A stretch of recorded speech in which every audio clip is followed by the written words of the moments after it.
பொருளாதார ஆய்வறிக்கை எதிர்கால சிக்கல்களை எதிர்கொள்ள உதவும் என்று மாநில திட்டக்குழு செயல் துணைத் தலைவர் ஜெயரஞ்சன் தெரிவித்திருக்கிறார். நியூஸ் 18 சிறப்பு செய்தியாளர் அபினேஷுக்கு பேட்டியளித்த அவர், மக்கள் தொகை குறைவாக இருப்பதால் தமிழ்நாட்டின் தனிநபர் வருமானம் அதிகமாக இருக்கிறது என்றார். சார், ஒரு அரசுக்கு இந்த பொருளாதார ஆய்வறிக்கை எந்த வகையில் முக்கியம் சார்? முதல் முறையாக வெளியிட்டிருக்கிறோம்.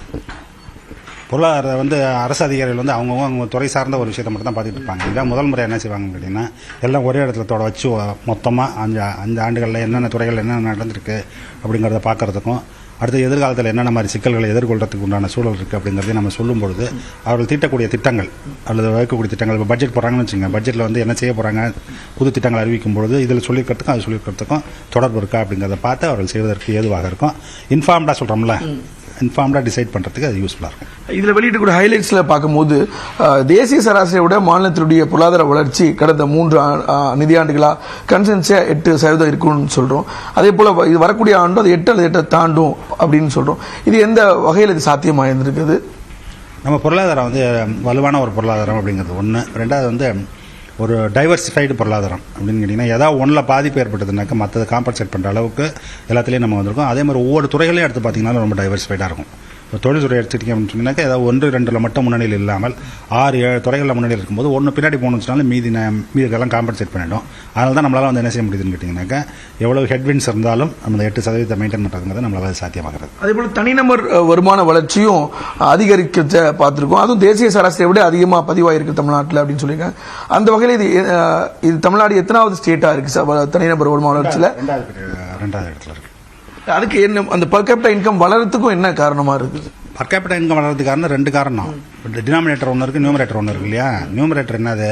உங்களுடைய பொருளாதாரத்தினுடைய மதிப்பு. டினாமினேட்டர் என்ன? எவ்வளோ மக்கள் தொகை.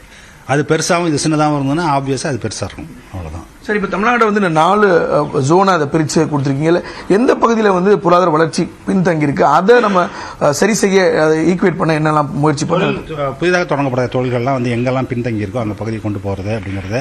அது குறிப்பாக டெல்டா பகுதி இருக்குல்ல, டெல்டா பகுதியை ஒட்டி இருக்கக்கூடிய பெரம்பலூர், அரியலூர் அந்த பகுதி இருக்குல்ல, ஓல்டு டெல்டான்னு சொல்கிறது, அந்த பகுதிகள் மற்றும் தென் மாவட்டங்கள் அங்கே தான் பின்தங்கி இருக்குது.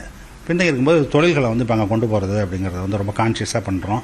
அதனுடைய விளைவுகள் நீங்களே பார்த்துக்கிட்டு இருக்கீங்க அப்படின்னு கேட்டிங்கன்னா, இப்போ ஏற்கனவே 2 பெரிய அளவில் தொழிற்சாலைகள் அங்கே போயிருக்கு.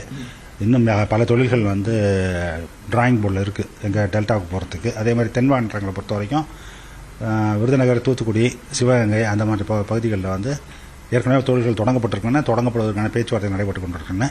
அதெல்லாம் அங்கே சேரும் பொழுது இந்த வளர்ச்சி இவ்வளவு லாப் சைடாக இல்லாமல் இன்னும் கொஞ்சம் பரவலாக சேரும் அப்படிங்கிறதான் இருக்குது.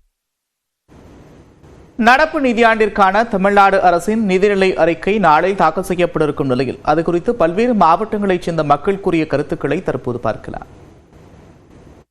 போக்குவரத்து நெரிசலுக்கு உடனடி தீர்வு காணணும். ஏன்னா மல்டி லெவல் கார் பார்க்கிங் சொல்லியிருந்தாங்க, அதை கொண்டு வரணும். அதே மாதிரி கொடைக்கானல் நுழைவாயில் வெள்ளியருவி இருக்கு, அந்த இடத்துல ஒரு அகலமான பாலம் ஒன்று கொடுக்கணும்னு சொல்லியிருந்தாங்க. அது உடனடியாக நம்ம ரெடி பண்ணணும். அதுக்கடுத்து பார்த்தீங்கன்னா, கொடைக்கானல்ல விளையும் பணப்பயிர்கள், அதாவது கேரட், பீன்ஸ், இதுகளுக்கெல்லாம் பதப்படுத்தப்பட்ட ஒரு கிடங்கு தேவை. எங்களுக்கு இந்த தடைக்கால நிவாரணம் 8000 60 நாள் தடைக்காலத்தில் 8000 ரூபாய் காணாது. எங்களுக்கு தடைக்கால நிவாரணத்தை கூடுதலாக உயர்த்தி வழங்கணும்.